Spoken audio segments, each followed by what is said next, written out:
जसं तुमच्याकडे क्रिकेट जसं बदलत गेलं तसं आमच्याकडे पण राजकारण बदलत गेलं. तुमच्याकडे अंपायरने आऊट दिल्यावरती तुमच्याकडे थर्ड अंपायर असतो. गेल्या निवडणुकीला आम्हाला जर थर्ड अंपायर मिळाला असता तर मला असं वाटतं अनेक निर्णय बदलले असते, वेगळे दिसले असते कदाचित. पण आमच्याकडे थर्ड अंपायर नसल्यामुळे आम्ही काही करू शकत नाही.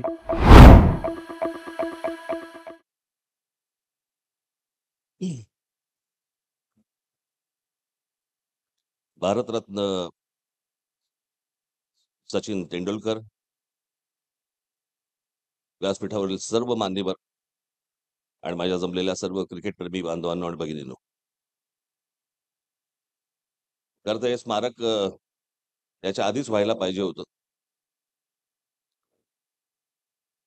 कारण आचरेकर सर म्हटलं की सचिन तेंडुलकर हे एक नाव आपल्या डोळ्यासमोर येतं. पण मला वाटत नाही जगात आचरेकर सरांनी जेवढे खेळाडू निर्माण केले भारतासाठी किंवा आपल्या देशासाठी, तेवढे जगात कुठच्या कोचने आजपर्यंत एवढे खेळाडू केले असतील असं मला वाटत नाही. आणि खरं तर अनेक गोष्टी ज्यावेळेला आपल्याकडे भारतात महाराष्ट्रामध्ये होतात त्यावेळेला अशा लोकांची खरं तर नावं द्यायला पाहिजेत. जेव्हा फ्लायओव्हर्स होतात, ब्रिज होतात, रस्ते होतात. आमच्याकडे सगळ्यात मोठा रस्ता हा दारटिटीचा जो जातो तो महात्मा गांधी रोड आहे. पण महात्मा गांधींचे जे शिष्य गुरु होते गोपाळकृष्ण गोखले, हे आमचा गोखले रोड.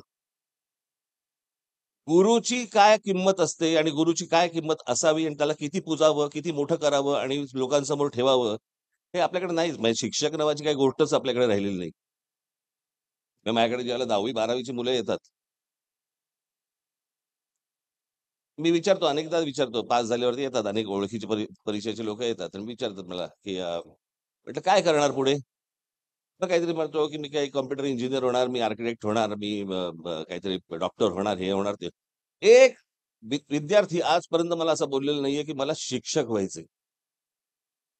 ज्या देशामध्ये मुलांना शिक्षक व्हावंसं वाटत नाही, त्या देशाचं पुढे काय मला माहीत नाही मला. पण मला असं वाटतं असलेले जे शिक्षक आहेत, असलेले जे गुरु आहेत, द्रोणाचार्य अवॉर्ड म्हणून आपण द्यायचं, पण त्या द्रोणाचार्यांचा आपण पुजायचं नाही.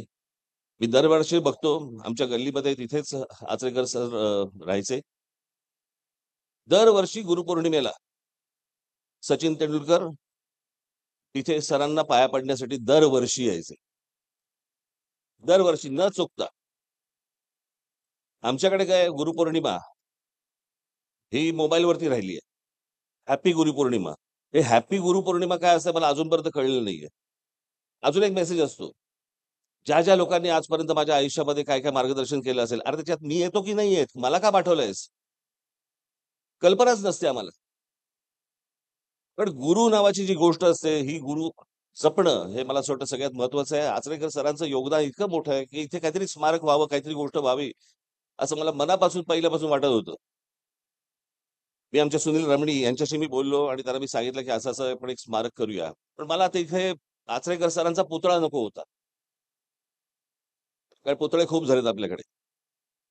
मी म्हटलं काहीतरी वेगळं करू आपण, की त्याच्यातनं काहीतरी आचरेकर सरांची एक आयडेंटिटी, त्यांचे एक कॉन्ट्रिब्युशन या सगळ्या मुलांना पण कळेल पुढे येणाऱ्या. आणि म्हणून मी त्या प्रकारचं स्मारक केलं, की जिकडे स्टंप्स आहेत, पॅड्स आहेत, ग्लोव्हज आहेत, बॉल आहे, हेल्मेट आहे, सगळ्या गोष्टी आहेत. आणि त्या बॅटवरती आचरेकर सरांची एक टोपी आहे. ती जी टोपी होती, ती कॅप होती, जी कॅप ती आचरेकर सरांची आयडेंटिटी होती. आज मला असं वाटतं, की क्रिकेटही बदललं, सगळ्याच गोष्टी बदललेल्या आहेत. पण आचरेकर सरांचे त्यांनी जे संस्कार केले या खेळाडूंवरती, हे आजही आपले खेळाडू समोर बघितल्यानंतर आपल्याला दिसतं, की कशा प्रकारचे संस्कार त्यांनी केले असतील. क्रिकेट बदललं, सगळ्या गोष्टी बदलल्या, नवीन मुलं आली, नवीन मुलं खेळतायत. पण आजही नवीन मुलं सांगतात, की आम्हाला तेंडुलकर सारखं खेळता येत नाही, आम्हाला कांबळीसारखं खेळता येत नाही. किंवा ते जे बघत असतात ती गोष्ट, जे सरांनी शिकवलं, ज्या गोष्टी त्यांनी अर्थात ते जिनियस होते म्हणून सरांच्या शिक्षण आणि त्यांचा जिनियसपणा हा एकत्र येऊन सगळ्या गोष्टी पुढे झाल्या. पण आज मला असं वाटतं, की अत्यंत आनंदाची ही गोष्ट आहे, की आचरेकर सरांचं या ठिकाणी स्मारक होतंय. जसं तुमच्याकडे क्रिकेट बदलत गेलं, तसं आमच्याकडे पण राजकारण बदलत गेलं. तुमच्याकडे अंपायरने आउट दिल्यावरती तुमच्याकडे थर्ड अंपायर असतो. गेल्या निवडणुकीला आम्हाला जर थर्ड अंपायर मिळाला असता तर मला असं वाटतं अनेक निर्णय बदलले असते, वेगळे दिसले असते कदाचित. पण आमच्याकडे थर्ड अंपायर नसल्यामुळे आम्ही काही करू शकत नाही. आज या सगळ्या बदललेल्या क्रिकेटमध्ये देखील आचरेकर सरांचं नाव हे मोठं होताना दिसतंय, लोकांपर्यंत जातंय आणि सर्व खेळाडू हे अजूनही त्यांच्यासमोर नतमस्तक होत आहेत. मला असं वाटतं की ही गोष्ट प्रेरणादायी आहे.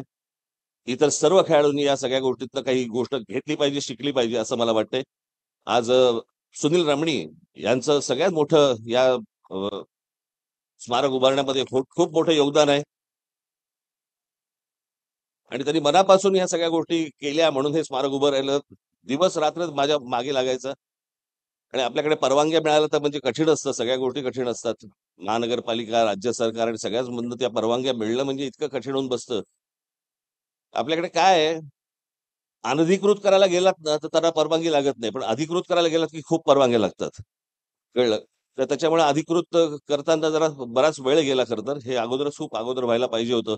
पण आज सरांची जयंती आणि या जयंतीच्या निमित्ताने मी अ, सचिन तेंडुलकर यांना मी विचारलं, म्हटलं 3 तारखेला सरांची जयंती आहे, त्या दिवशी आपण करूया का? त्या दिवशी त्यांनी तात्काळ हो म्हटलं आणि मी सचिन तेंडुलकर यांचे देखील मी आभार मानतो. आणि आज आपण सर्वजण जाताना ते स्मारक बघाल आणि आपल्याला देखील सर्वांना ती स्मारक आवडेल अशी एक आशा अपेक्षा बाळगतो. आज खरं तर या रांगेमध्ये मी चुकीचा खेळाडू आहे. पण तरी मी बसलोय किंवा मला बसवलंय असं समजा. पण आज तुम्ही सगळेजण इतक्या मोठ्या संख्येने आलात. मी अत्यंत आपला आभारी आहे. धन्यवाद.